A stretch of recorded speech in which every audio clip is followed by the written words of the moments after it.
তোমরা তো জানো না কখন তোমরা মরবা। শোনো, তুমি অপরাধ করিও যদি তোমার মনে হয় আল্লাহ তোমাকে দেখে না, তখন করিও। তুমি অপরাধ করিও যদি তোমার মনে হয় আল্লাহ তোমাকে জিজ্ঞেস করবে না, তুমি নিশ্চিত বেঁচে যাবা।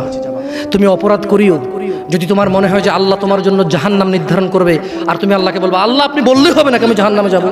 যদি এই ক্ষমতার অধিকারী হও তাহলে তুমি অপরাধ করিও।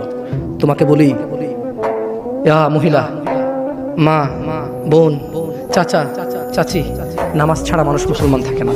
ওয়াল্লাহি আমি বলছি না কোথায় বাঁধবেন, তর্ক পরে। আমি বলছি আপনি নামাজটা স্টার্ট করেন। আমি বলছি না যে তারা ওই 20 রাকাত পড়বেন না 8 রাকাত পড়বেন। আমি বলছি যে আপনি পড়েন, 2 রাকাত হইলেও পড়েন। আমি বলছি যে আপনি ঈশার নামাজ 15 রাকাত দরকার নেই, আপনি শুধু 4 পড়েন। আমি কি বলছি সুন্নত বাদ দিতে? আমি বলছি যে তুমি পড়ছো না, শোনো, ভয় পেও না। ঈশার নামাজ 15 রাকাত তোমার উপরে ফরজ নয়। আমি তোমাকে না করছি না 15 রাকাত পড়তে। আমি বলছি যে তুমি নামাজই পড়ো না, 4 পড়ো। এই 4 রাকাত ঈশা না পড়লে তুমি মুসলিম নও। 3 রাকাত মাগরিব না পড়লে তুমি মুসলিম নও। 4 রাকাত আসর না পড়লে তুমি মুসলিম নও। দেখো, আমাকে দোষ দিও না। বুখারী খোলো, সালাত অধ্যায়ে যাও, আযান অধ্যায়ে যাও।